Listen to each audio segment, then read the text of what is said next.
in your opinion, hutang hartanah ni 35 tahun. Patut Maksimum. tak? Itu maksimum. Tengok umur jugalah kan. Tapi untuk yang muda, dia boleh sampai 35 tahun. Patutkah? 70 atau 35 tahun. Umur 70 atau 30, sampai sepanjang 35 tahun. Betul. Patutkah mereka ni ambil tenor sepanjang 35 tahun ataupun patutkah mereka ambil pendek sikit? Dia again customize jawapannya kepada kesesuaian financial dia ketika tu lah. Kalau strateginya Tuan Faiz, sebagai permulaan kita ambil something yang within kita punya capacity kewangan, 40 ke 50%. Malahan kalau kata ada setengah pandangan kewangan tu lagi strict 30%.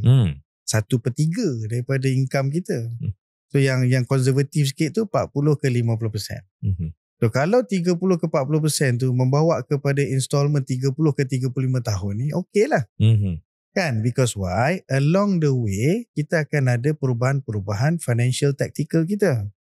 Selepas 5 tahun, keluarga dah makin besar.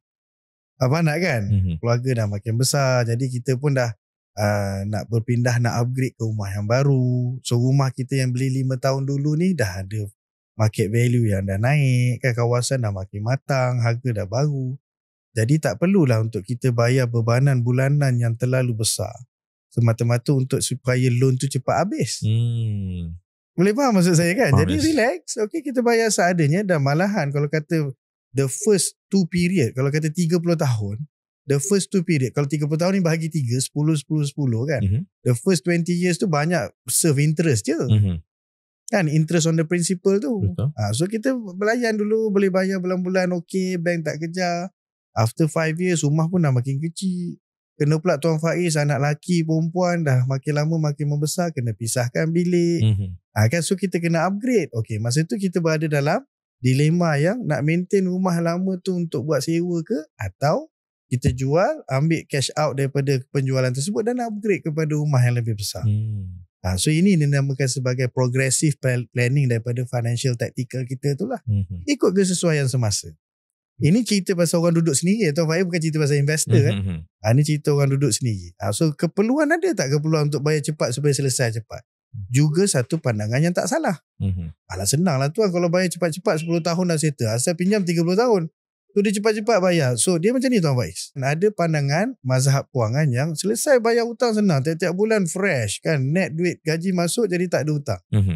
Salah ke? Betul lah. Maksudnya apa? Orang patut hutang 30 tahun 10 tahun bayar. Tactical dia apa? Dia ambil loan 30 tahun. Installmentnya 30 tahun. Jadi ringan. Tapi dikala dia ada bonus, dia ada kewangan yang somehow tiba-tiba besar kan. Dapat bonus hujung tahun, dia buat sale ke, ataupun tiba-tiba dia dapat pewarisan 40,000, 50,000. So instead of dia gunakan duit tu untuk benda lain, dia bayar principal. So principal yang asalnya patut dia bayar 30 tahun dah makin pendek. Ini hybrid tactical yang betul. Kalau awal-awal lagi Tuan Faiz, dia kata tak nak, saya tak nak 30 tahun, buat loan saya 10 tahun je. So sudah tentu installment bulanannya tinggi. Yes. So bagaimana kalau dikala nak membayar tu tak larat?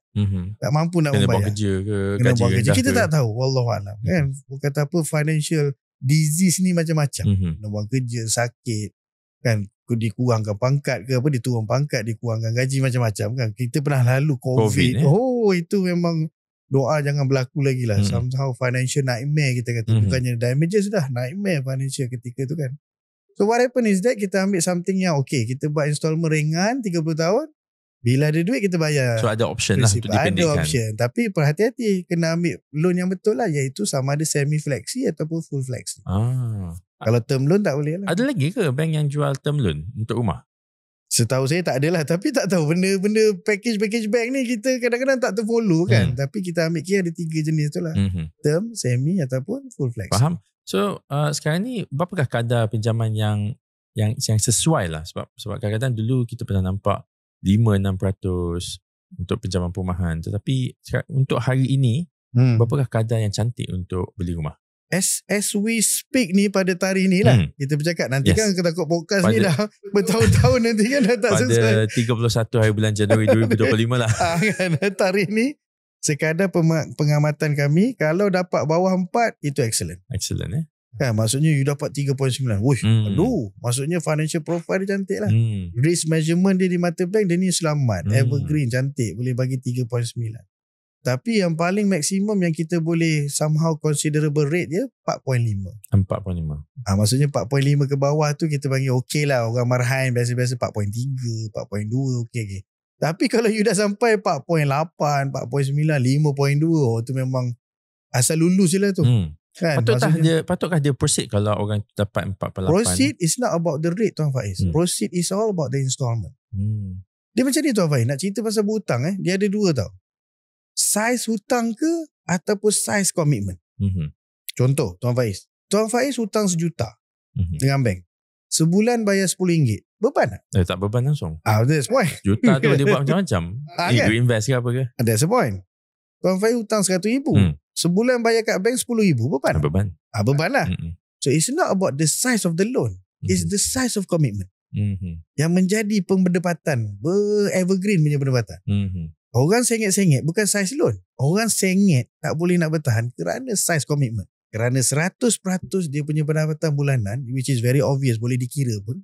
Jelas dalam payslipnya. Damages financial yang dia buat pada 100%. Salah beli kereta, buat personal loan, beli rumah yang salah. Rumah tu tak salah. Maksudnya harga hutang installment tu yang salah. Tapi persoalan yang ada adalah kadang-kadang kenapa kita nampak orang kaya yang beli rumah mahal-mahal, di kadar pinjaman tu lagi rendah berbanding dengan rumah yang murah. Contoh rumah RM100,000, kadar pinjaman dia agak tinggi. Kadar pinjaman tu dah lah, dia balik kepada risk profile dia lah. Bank ni Tuan Faiz, sekadar kita faham lah daripada pengalaman kita berurusankan loan klien apa semua kan. Lagi tinggi risk seorang tu, lagi tinggi profit rate dia akan charge. Because risiko pada dia tinggi. Dengan komitmen tingginya, kena pula dia punya secrecy-nya ada tak cantik kan, ada 1, ada 2, ada 0. Bank berani juga pergi tapi dia letak profit rate lebih tinggi. That's why yelah kalau kata ambil risk yang lebih tinggi sudah tentu nak return lebih tinggi kan. Begitu juga pada mata bank. So kenapa orang-orang kaya yang cantik walaupun banyak hutang tapi bulan-bulan cantik bayarannya, faham tak kan? Walaupun kena pula dalam keadaan income dia RM50,000, hutang RM30,000. Boleh hidup tak Tuan Faiz sebulan boleh RM20,000? Hidup lah. Boleh hidup lah kan. Jadi bank kenapa dia bagi rendah? Pasal dia tahu ramai bank pun nak dia. Because risk profile dia rendah. Scoring dia cantik. Faham? Kan kalau kata bank A bagi dia 3.9, bank B datang 3.7 lah. Abang tak kan? Nak dia. Because dia satu yang kita panggil sebagai confirm return. Kerana risk profile dia rendah.